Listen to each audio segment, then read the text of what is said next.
Olá pessoal, boa tarde, tudo bem? Eu sou o Fernando da marca Hurricane Evolution. Vou mostrar mais um trabalho aqui que a Hurricane aqui proporcionou para quem tem a ZX14, da moto da Kawasaki, escapamento 5 polegadas, acompanhado aqui a gente fez um trabalho aqui diferenciado, fizemos umas capas de acabamento para dar o design todo em aço inox polida para tampar o cano intermediário.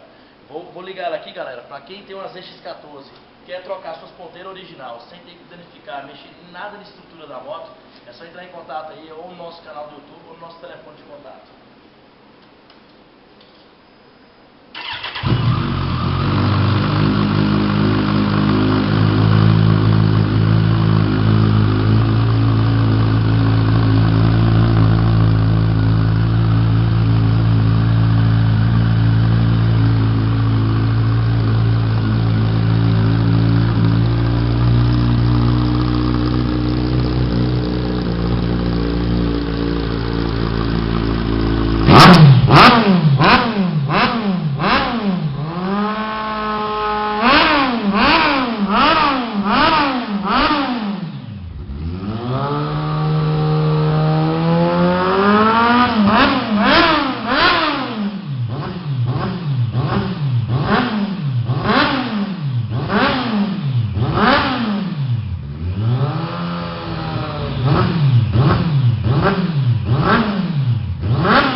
Valeu, galera. Tchau, tchau.